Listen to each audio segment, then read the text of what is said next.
lang ng boxers. Pero kung may iba po bang Filipino boxers na lalapit sa inyo, go, world title fight po, baka kaya nyo ako ikasa. Willing po ba kayo, especially kung si Bob Aaron naman kausap sa US? Kasi patulong sa akin, tinutulungan ko.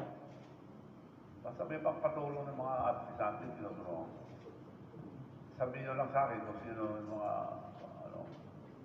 pwede ko tulungan. I'm willing and glad to help any Filipino boxer. Or hindi lang boxer, yung mga ibang sports. Yung tumutulong din ako. Okay, thank you po, Doc. Nick Yonko. Good morning. First, Charlie, 2 weeks kayo sa Tagaytay, no? Yes, sir. Ano bang, ilang bang, can you tell us more about kung anong nangyari ng 2 weeks, ilang bang sparring partners na nila? Tapos kung ilang rounds ang nagawa mo na sparring? Thank you, sir. Good morning. Yun po, 2 weeks. So, nakapag-inspire naman kami doon ayon sa programa na binigay ni Coach Philpin. So, almost nakuha na namin yun. And wala po kami mintis doon sa sparring at saka yung sparring partner namin, 3. So, ay 5. So, hindi na lang namin sabihin nga ni Coach. But, yung training program namin about sa sparring, about sa ano po namin na-hit po namin yun ni Coach while na nandun kami sa Tagaytay at napakaganda po doon kasi medyo hindi mainit tulad sa Manila. Thank you, sir. Charlie, dito ka rin nagsimula. Kailan ba sa last time you were here? Sa Rizal Memorial? Way back 2019, last SEA Games.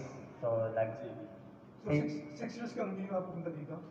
Yes po, 6 years po ako naglaban pa ako. Pro na ako noon. Ako yung first Filipino from pro na nag-amateur. Ako yung first Filipino sa SEA Games. Yes, sir. Coach, ito ba pala yung panood mo kay Navarrete, no? Umaga, tanghali, gabi, hanggang matulog ka. Bukod dun sa sinasabi mo na yung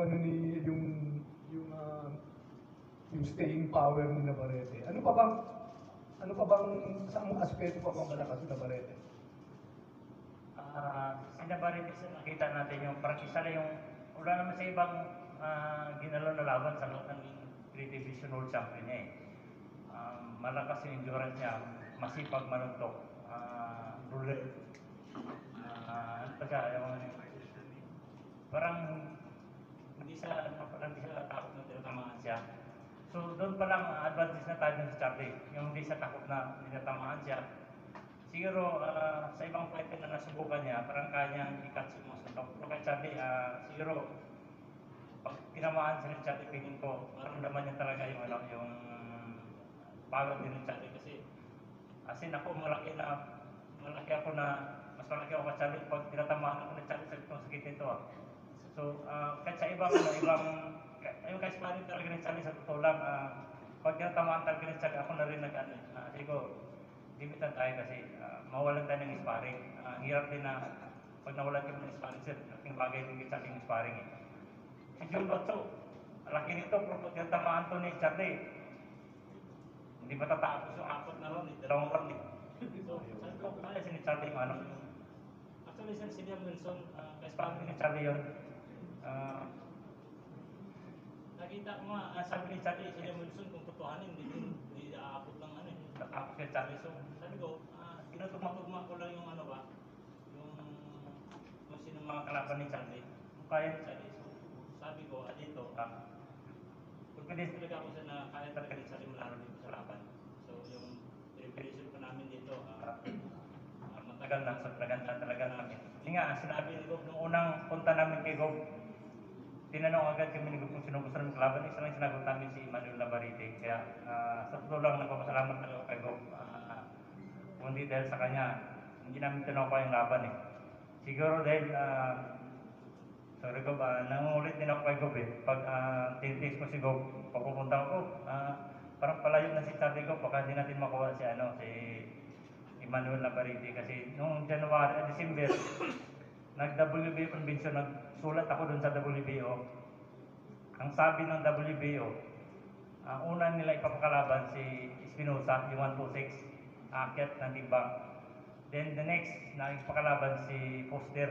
Sabi ko, malayo namin. So, yun pa lang, nag-feedback ng kay Gov. Sabi ko, parang mahirap na hindi makalaban si Charlie. Siyempre, hindi pa, arrangement pa naman yun eh. Then yung matchmaker ng top rank, si Bert Goodman, kinakausap ko rin, sabi niya, ang priority nila is si Foster na laban. So, in-update ko kay Gov. Gov, si Foster yung gusto nilang makalaban, si Charlie para mapalayo tayo. Ngayon, hindi ko alam kung paano kinausap ni Gov si Babaro, na-convince niya lang yung laban talaga. Isa lang gusto ko isa lang talagang sinasabi ko na may kalaban ni Charlie kasi siyempre si Charlie nasa tamang edad na eh. So alam din ni Gov yun, nasa tamang edad na. So pag mapalayo pa to, wala na kami, parang baka maiiwan na kami. So sa totoo lang, nagtrabaho talaga si Gov na para makuha tong world title. Gov Asrapat. Then, si Rick Nabalta, siya nag-ayos ng mga papel namin sa US. Trabaho sa, nag-communicate doon sa top rank. Si Rick Nabalta rin nag-ayos ng mga papel namin doon. Mr. Navalda, you said earlier that everything's set when he gets there. So he's going to stay in Los Angeles or Las Vegas, or what's going to be for Charlie? Well, we really want him to get used to the time difference and everything else, but probably we'll start off in Las Vegas. There's a lot of good atmosphere there, kind of gets you pumped up. I think from there, then we'll go to San Diego. One question, Rob, nung naikasa itong laban ito, of course, hindi naman siya agrabyado sa prize money dito sa purse niya. Hindi naman mali-mali lang yung makukuha ni Charlie sa laban na ito. Yung kanyang purse ko, ewan ko kung pwede yung prize money po niya sa laban na ito, malaki naman para. Biggest purse mo niya ito. Ni Charlie. Yung prize money po niya dito sa laban na ito po yung pinakamalaki niyang pera makukuha siguro po. No? First po niya, yung prize money po niya. Ayaw mo lalaban. Hindi, ito po, sa world title po. Itong championship Opo. fight. Pinapag-aralan, sabi ko nga, pag-aralan ng buti. By this time, kapisado na niya yun dahil ilang beses na tinanong yung laban sa Barete. So, malaking chance niya. Ang ingatan lang niya yung uppercut niya. Kaya layuan mo kaagad. Uppercut ng uppercut yun. Pwede mong sultan pag-uppercut niya, sultan mo agad. Kailangan, maunahan mo ng suntok. Dahil yung laban ni Manny De La Hoya, nung nakatingin ng suntok kay Manny, natakot na kagad. Kailangan sana ganun, makauna tayo. Gob, si Bong Pedralbes pa ng Malaya. Ha? Bong Pedralbes pa ng Malaya.